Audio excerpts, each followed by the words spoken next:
Welcome to Rock Your Talk. I'm Leisa Reid, host of Rock Your Talk, founder of Get Speaking Gigs Now, and trainer at Productive Learning. I am excited to hear from our guest today, Steve Sapato. He's going to be talking about how to become a great presenter. Hi, Steve. Welcome to the show. How are you, Lisa? Thank you for inviting me. This is Oh, nice. yes. I'm so excited. This is what's so cool about LinkedIn. You can make friends across the country. Steve's in Florida. I'm in California. And we met a few months, like maybe a year ago. And here we are again together in Zoom all across the country.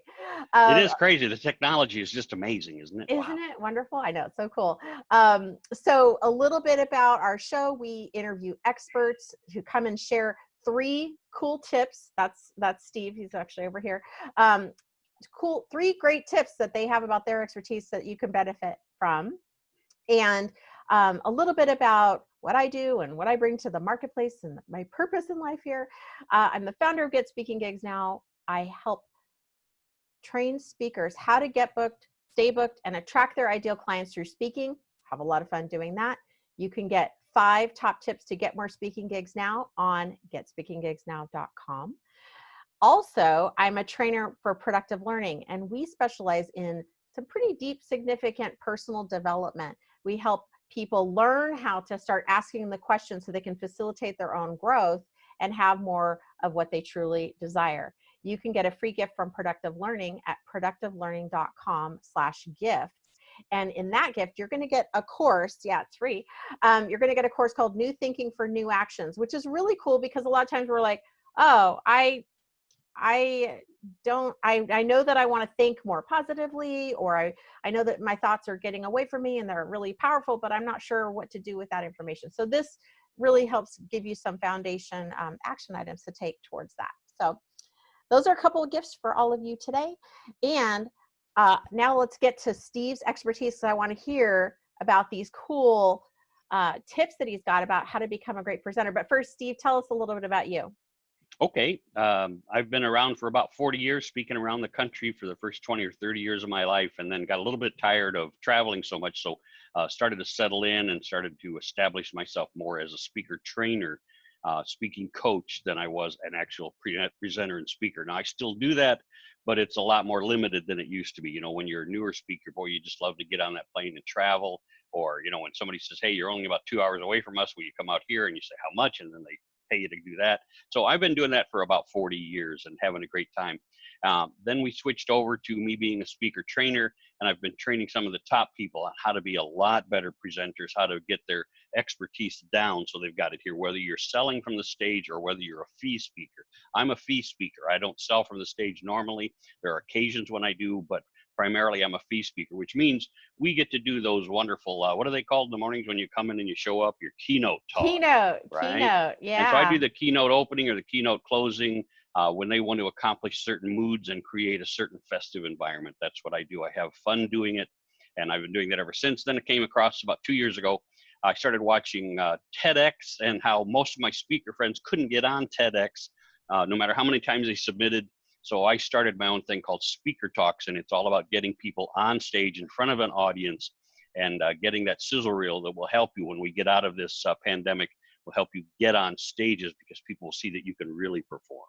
That's what I do. Yeah, and it even helps now because I have speakers who want a sizzle reel now to help get them virtual gigs. And so it's so exciting. And I love what you put together. And we're kind of like peanut butter and jelly over here, guys, because we've got the keynote paid speaking, and then we have the sell from stage type speaking. They're 2 different but related, you know, sometimes overlap, sometimes completely separate. So I help people more with okay, how do you find your ideal clients through speaking? And usually that involves some type of sales process, although of course in a way that's like serving and not creepy, but I'm sneaking up. I want to sell you something. We don't want to creep anybody out. But of course, that's the whole magic of it, right? How do you serve? Right. And so we both help people serve, which is so awesome. And I know you have 3 tips you're going to share with us today on how to become a better presenter. Or how to become a presenter, right? Yep. So what's your first tip for us? Well, it's how to be a better speaker, better presenter. Yeah. And my first top is always, you got to stop being a boring speaker. most people don't understand, what's the primary motivation for every person in your audience, right? What's the number one thing on their mind? And that is them. If you come into it thinking, hey, I'm going to tell my story, and then you start telling a story, how many times have you sat in a meeting? How many times have you sat in an auditorium and gotten bored to death because the people were talking about themselves? You have to learn how to talk about your audience. That's when we talk about stop boring speakers. If you go into a business meeting, I used to be a real estate appraiser in one of my professions. And I would go in and sit in, and these guys would bore you to death for hours because you'd have to take, like 12 hours or 14 hours of continuing education every couple of years. Oh my gosh. And everybody'd go, why are these people so boring? And the answer always came back to, you know what? When you talk to people and they'd go, well, you don't understand my material. My material is so boring. I'd go, no, your material is dry. You're boring. That's the truth of it. Ouch. Well, yeah, it hurts, but that's exactly right. If you know how to talk to your audience, stop being boring by learning how to be a great presenter. Yes. I love your take on it, and I love your lightness and your it's a tough love, but it comes from love. It comes from humor and nurturing, and like, hey, let me guide you, and let's stop that. Like, don't do that anymore. That's Let right. me show you That's how right. to stop it. And the funny, and I guess it gets back to, if you get offended, like I worked with somebody just a few months ago, and she got offended that I was trying to teach her how to do some things, and she said, nope, that's not the way I want to do it. I went, how many times have you been paid to do this, right? Because she hired me to be her speaking coach, and she'd never spoken in front of a paid audience before. And so she still refused to listen to anything I have to say. If your ego is such that it's in the way of your future, then you're going to suffer the consequences. That's one of the tough things to understand. We all grow. I have people still, I've been speaking for 40 years, and people will still say, Steve, did you know you did this? Or Steve, how about that? Steve, how about, those are the things where I go, tell me, I need to learn too. Somebody said, totally. Somebody said the other day something, and they said, can I say something? I said, sure. They said, well, some people get upset when you try and help them. And I go, absolutely not. If you're thinking you're helping me get better at what I'm doing, please tell me. Yeah, I may not like it. Like the slight discomfort you feel at that moment, because of course we all want to be perfect. We all want to be, do a great job. But if you're able to take that information in, then you're able to and live with that discomfort for just a couple of seconds or whatever, and then work through and learn. Then the next time it's going to be better. So I always think, okay, I'm striving for excellence. So how can I, what can I adjust and change? And there's been times in my life where I like don't want to hear the feedback because I'm, I have my but that's how you grow. That's how you grow. I was at an event a couple months ago, obviously before COVID, so how many long ago? But there was somebody standing in front of this whole group. We were all at a bank with a big blah blah blah, and the person on the donations type thing. So they were a not-for-profit, and they got up to say thank you to all the people who were there to help them support them, and they only have like 10 minutes, and they spent 8 minutes telling us about their organization. We didn't come to learn about their organization. What they should have spent is 8 minutes teaching us about who their clients, who they serve, why it makes us feel good to give our money. And so when she asked for donations at the end, we all kind of went, I got to go. Because she didn't capture us. Yeah, that emotional connection, right? Absolutely. That emotional connection. That's right. I saw something like that where the gentleman who was representing the organization had also been in a situation in his life that prompted him to get into an organization like that. So he shared his story of, I was at this point in my life where we were down and out and we had this thing. And so then years later, I was able to, this organization helped me. And then I was able to, now I work for the organization. Yeah. And so everyone's like, like, here's all my money, but it was very authentic and heartfelt. And sometimes, I'll be honest with you, sometimes you can pull that off. If you're a great storyteller and you start telling how you were down and out, a few people can pull that off. Yeah, he was Most great. people can't, because we actually get to that place where it's, I don't care about your story. I'll watch people, and they'll be drifted off. They'll be pulling out their cell phones. And that's the next stop. When you talk about another opportunity, storytelling. So this is your second tip? That's my second tip. Second tip's happening right now. Storytelling is not storytizing. I have a signature product I call storytizing. And people say, well, why do you call it that? I go, because there's so many people out there selling storytelling. Right. And when I look at it, I had a sheet of paper here earlier that they were talking about storytelling. As a matter of fact, I think I wrote it down. Let me see if I've got it. But it was storytelling. Teach storytellers and techniques, sing-song, vocality, romper room type stuff, I call it. They got basic info, what happened to you and your reaction to it, your next reaction to it, and what you learned. Now, no offense meant to anybody, but they don't care about what happened to you. They Right. care about how it relates to them. Yes. So an example of that would be that, hey, you know what? I walked out this morning. I went to the grocery store. I crawled in my car. And I started it up. I opened the garage door. I went to the parking. Yeah, see, look at, she's already asleep. Whereas if what I said was, have you ever had to go to the grocery store? Right? You start going, oh yeah, right? Yeah. And then I go, and so did you walk or did you take the car? Did you take a bicycle? Right? So I'm involving you. It's a storytizing. I'm taking my story. I'm trying to get you involved in it. So even if I've got a great story, if I involve you with the question techniques, I've got a new book coming out called Shut Up and Succeed. Oh. And it's all about asking questions to promote your agenda. If you get them on your side, if you win them over, it's phenomenal what you can do. So asking questions, asking about how their life would be, direct your story so that you've got, hey, you ever been eaten by a frog? Nobody's been eaten by a frog, right? That doesn't happen.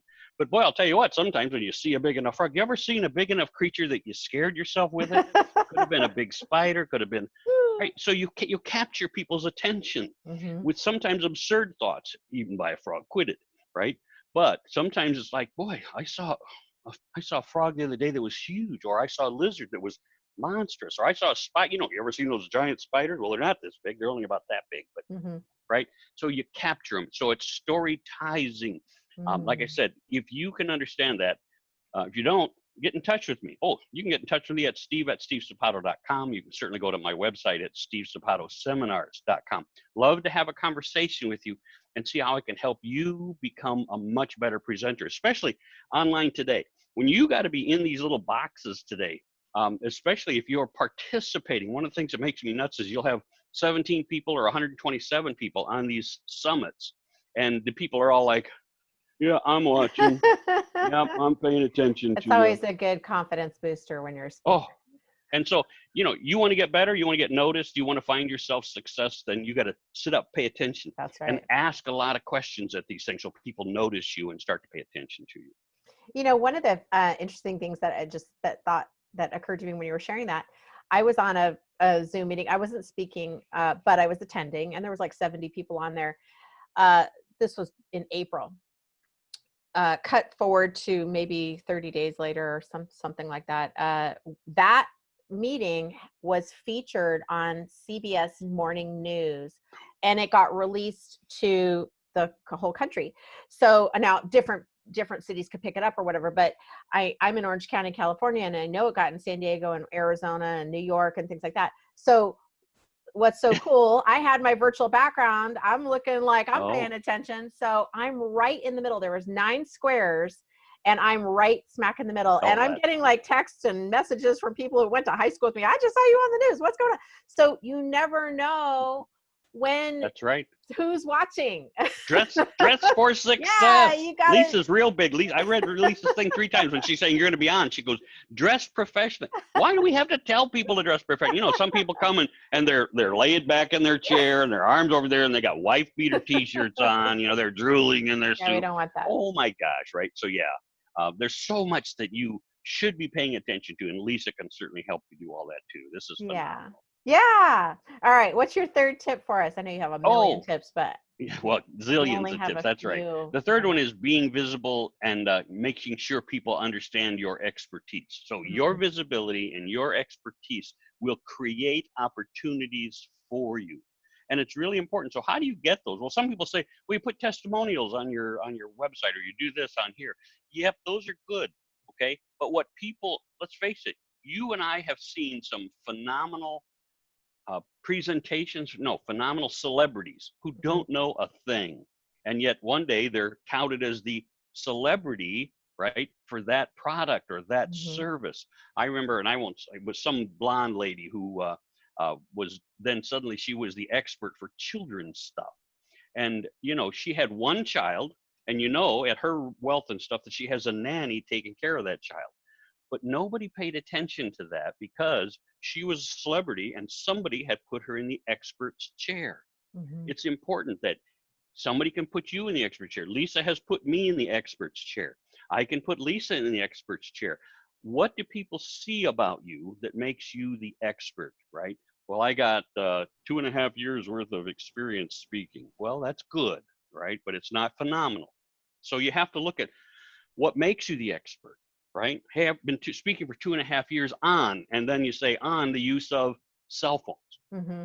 right? 2.5 years telling people how to use their cell phone and all the tips and tricks. Well, suddenly I'm going, oh, I need to talk to that person because my Right. cell phone still gets away from me, right? What are you focused on for your expertise? So you have to figure out that you want to be able to lead a group, right?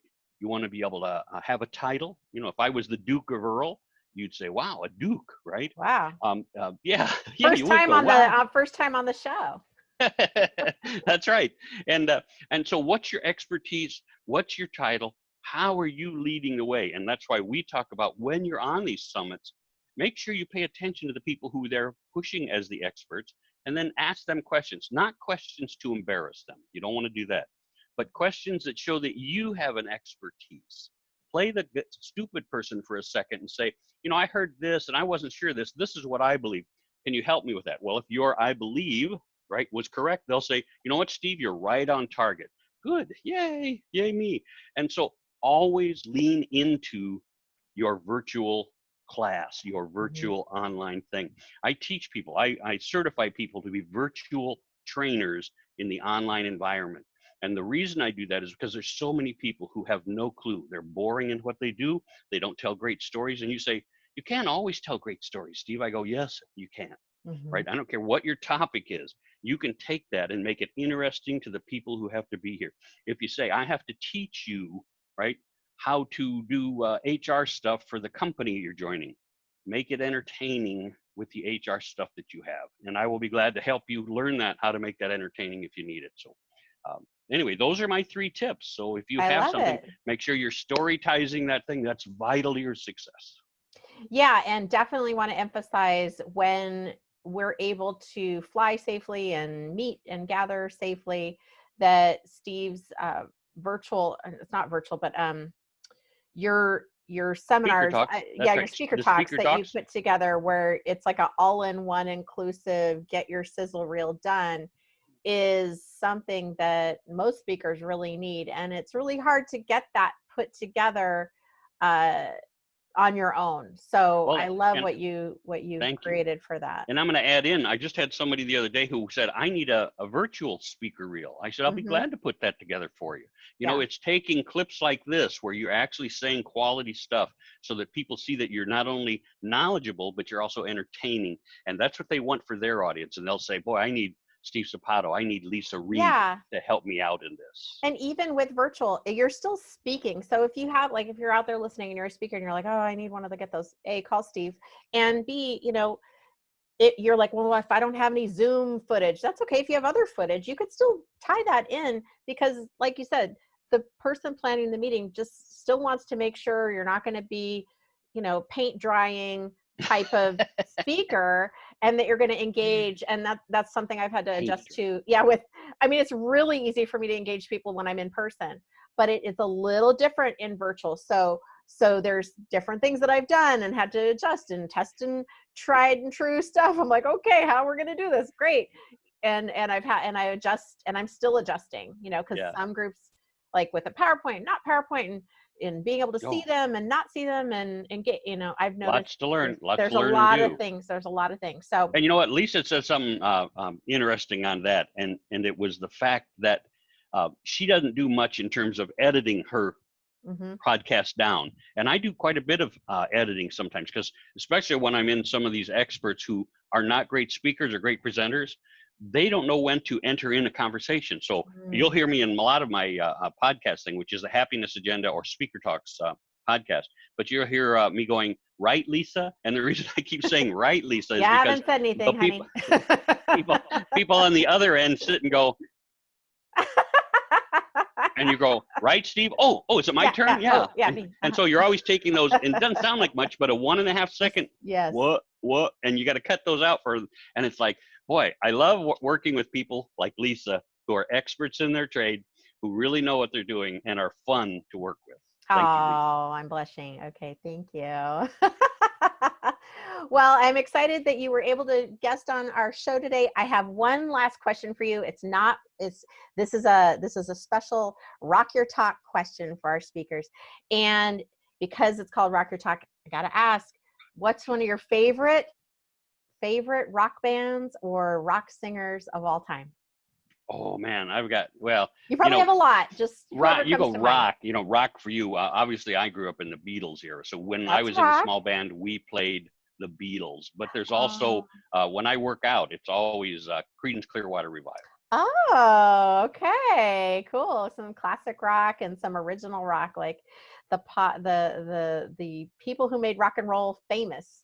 I'm That's right. reading a documentary right now on Pink Floyd, and it's Oh, right around all that time in the late '60s when the Beatles became famous as well. well, what's interesting about that is if you went and watched, and I'll say Roy Orbison or somebody, Hmm. somebody like that. And that's an example, may not be the right one, but they get off the bus in Nashville and they walk into these dives in the 1950s and they start meeting all these people. When they cite their names, you're like, no way were all these people in the same place at the same time, So right? amazing. And then you've got so many other people who just break their buns to try and make a living. I got a friend who's been doing, he's married to Michelle Pfeiffer's sister, Hmm. and Jude Cole is his name, Jude, Jude Cole. But he's still out there trying to find a way to get his music heard, and Wow. it's like, so some people walk into it, some people make it happen, and some people work their whole lives loving what they do. So thanks for asking me that. That was Oh cool. yeah, it's always fun to hear different people's musical interests.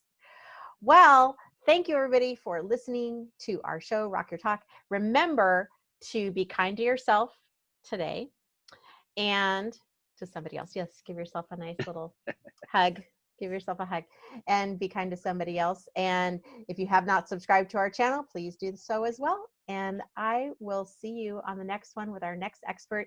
Thank you, Steve. You're amazing. And I look forward to keeping in touch. Bye, everybody.